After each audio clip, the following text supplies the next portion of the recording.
So, Final Shape has been out for some time now, and I want to begin expressing my thoughts on the expansion.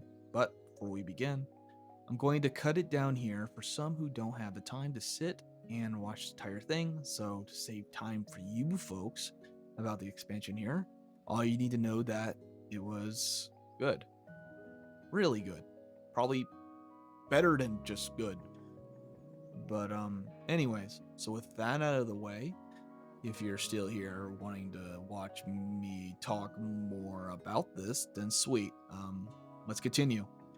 Please do note that I will not be talking about the episodes, or mainly episode 1 echoes, or the acts, including Act 1, which was done already, since I want to focus on the lead expansion and its story that we've already gotten. So, this will be my opinion, and I may sound biased, so I do apologize if you don't agree with it. But please do remember that this may or may not contain spoilers, so I hope you all are warned. With this out of the way, we're going to begin talking about the expansion and everything else, hopefully in total. Um, so, speaking of campaigns, I do not like being biased here, but this entire campaign was just phenomenal. You can tell that the narrative team was working on this, made it feel like a story that had people wanting this for a long time, including its proper conclusion. Not to say that the final shape wasn't only a massive change of pace in story or content wise from Lightfall last year. Oddly enough, Lightfall was probably where Destiny 2 made me concerned for its future going forward, because the story was just more focused on a seasonal model instead of an entire story like Witch Queen, where it didn't completely do that as a campaign, instead went for a subclass tutorial type of story. And that did not help at all, especially making a character you hardly knew just become dead and then dealing with a character that's alright, I guess. I don't know. Osiris became more whiny than usual in Lightfall, and also became the big issue is the narrative was just all over the place. Even worse was when you want to know more about the Veil or the Witness and where his whereabouts are or where he came from. It just had to end up being told in a seasonal format, and that was just so wrong to do when they could have done it on the story itself, except with Final Shape around, that didn't happen, which was great. Through the story, especially the first mission, seeing characters like Kate 6 explain everything, and that was just felt impactful to learn that he didn't mean to come back at all. Then later seeing that so much of it went through a character was just astounding. Although it did feel right to bring him back, since you are in the final saga and the story, and to end it is definitely with Cade. And you now need to go and bring back the Vanguard and get back Crow to focus on the main objective, and that is stopping the Witness and stopping him from enacting the final shape. Get it? Final shape. The expansion, jokes aside, seeing that the Witness is convincing you to be one of his disciples, showing you things through memories, statues, or aspects upon Zavala and his problems, especially everything else, and especially with Crow and what he has done wrong as Ultra saw before he became a Guardian, and so on. And then now doing it upon you around, the story, and saying stuff about why you don't need your ghost. He is really trying to convince you to become a disciple, and I thought that was like the best way possible to have the Witness also come in, interfere with the story too, and get involved, which is I loved a lot about. And I will say that the plot twist for the campaign was probably the most coolest way just to end the story, and it blew my mind. I won't say it here, but you guys have to experience it yourself. Trust me. Especially the raid. That was just phenomenal. Everything to the touch. The raid team, just design, just all of it. Chef's kiss. Just well done. I just really don't have much to say. That it was just really good and a fun experience. Although I will say the fourth encounter is tricky, so whoever designed that mad destruction, or whoever it was, I just gotta applaud you. You are an absolute mad lad, and I hope that you make more of this genius work. I even loved how they ended the way the raid was presented too, and it just fits the story really well. It's just as that addition. But besides that, let's talk about the subclasses, and we're gonna begin with Prismatic. Prismatic felt like something the game needed for years, and it now happening is just a dream come true, being able to use darkness and light as one. and even just gaining it by the first mission just felt so well done compared to how Lightfall and Beyond Light took almost the entire campaign.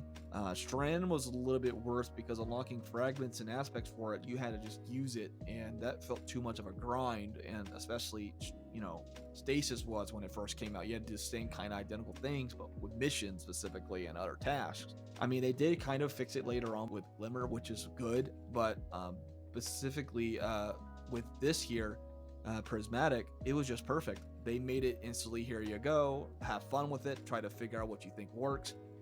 But if you want more stuff, you're gonna have to play the game like as in the story, look around in the story for secrets, do specific tasks or secrets around the whole destination to find the extra chests or what to do to gain the chests specifically. And I'm a warlock, so as a warlock, I would get a void grenade, and this vortex grenade or void grenade, when you throw it out, it will bring a stasis, which the dust steel grenades, which is ice, if you're new.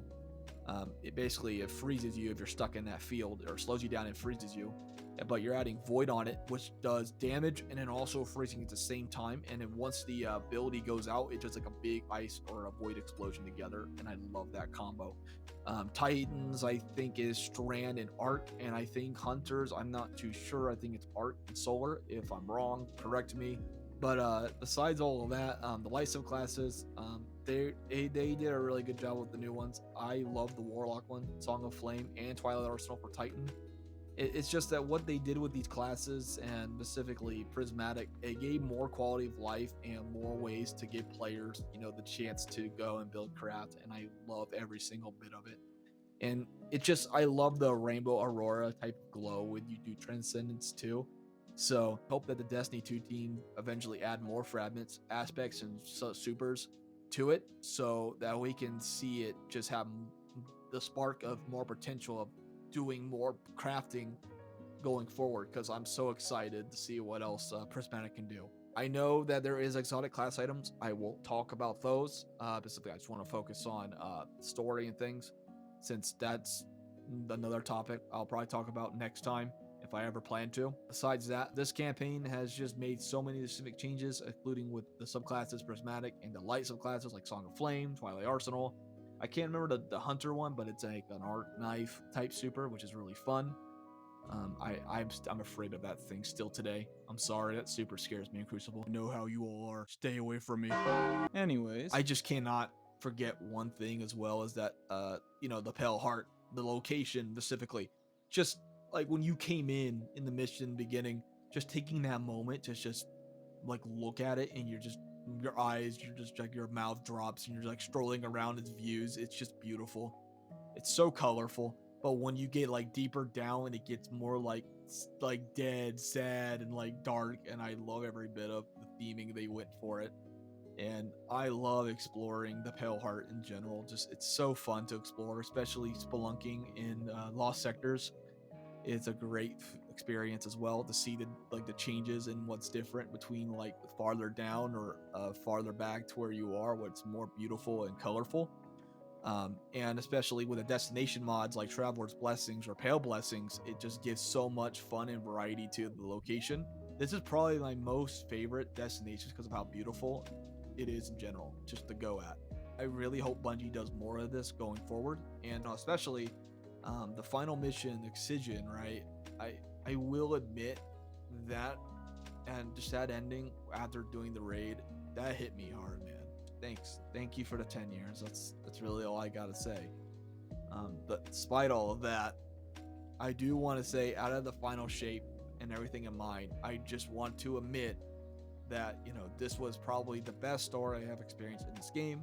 Especially, it's something that Destiny needed in years, and I really do hope Bungie keep this going forward. And I do recommend mainly just expansion for the story if returning to finish it or wanting to push it out more for the episodic side. Then you can go and shard more money on it, but I honestly think it's just fine as it is.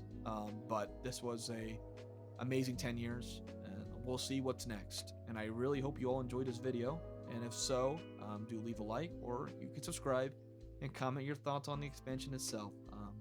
Everyone has a different opinion, and I respect that. And if you don't agree with mine, that's cool. Take care, everyone, and have a nice day.